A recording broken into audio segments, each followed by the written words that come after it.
How businesses can be successful during the global tax reset. To get under a better understanding of what the global tax reset is, first you need to understand where it's coming from. It's coming from OSED, the Organization for Economic Cooperation and Development. They've been working on the BEPS, the Base Erosion and Profit Shifting Action Plan. This plan consists of 15 actions, fundamental changes that are needed to effectively prevent double taxation, as well as cases of no or low taxations associated with practices that artificially segregate taxable incomes from the activities that generate it. These action plans call for fundamental changes to the current mechanisms and the adoptions of new consensus-based approaches, including anti-abuse provisions designed to prevent and counter base erosion and profit shifting. Two main things is compliance and business models. They're the main areas that the reset will impact. In the past, corporations may have only had to disclose information to the country in which its headquarters resided. Now corporations are going to be required to disclose the requested information with the tax authorities for all locations that their operations reside in. Business models will need to be reviewed, and corporations are going to want to make sure that their financial strategies are not intertwined with their cross-border activities. The cause for the global tax reset is one, increase in profit shifting and the use of tax haven and the decrease in overall taxes. Figure 4 here, you can tell that there's always been a percentage of U.S. corporate profits being retained in tax havens. The more concerning issue is how much that percent has gone up in the recent years. Microsoft in 2014 alone had $92.9 billion in offshore profit. Microsoft is only one of the many corporations that shift their profits and are not claiming it in the U.S.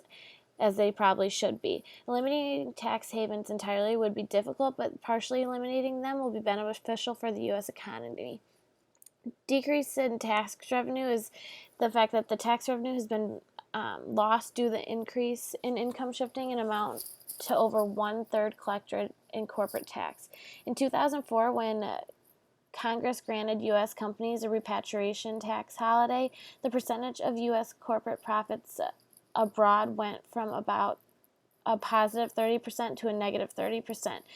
So most companies that had profits elsewhere were willing to bring their profits back when Congress dropped, and you can see that here as it goes down.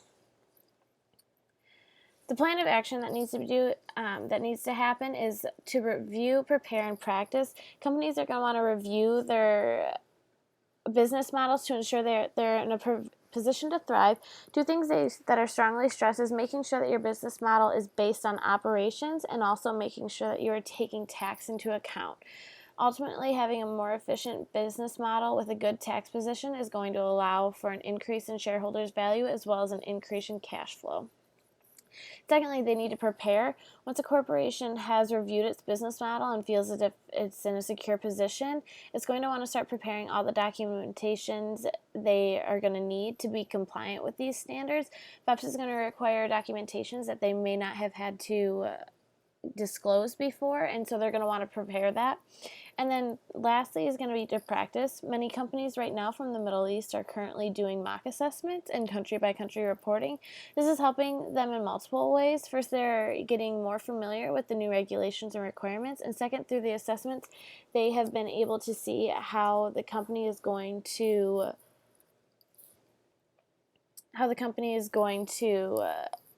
be impacted and will ultimately put the corporation in a better position when it comes to audit. So if corporations take this seriously and spend the time on reviewing and preparing the practices, there should be no reason for them to take a financial hit during the reset. In fact, they'll hopefully see the opposite. The global tax reset is not only going to be beneficial for tax authorities and in the long run corporations, it will be beneficial for the world economy as a whole. With increase in regulation and reporting standards, tax authorities are going to be able to monitor the use of tax havens more efficiently, and it's going to be a win-win for corporations and the government.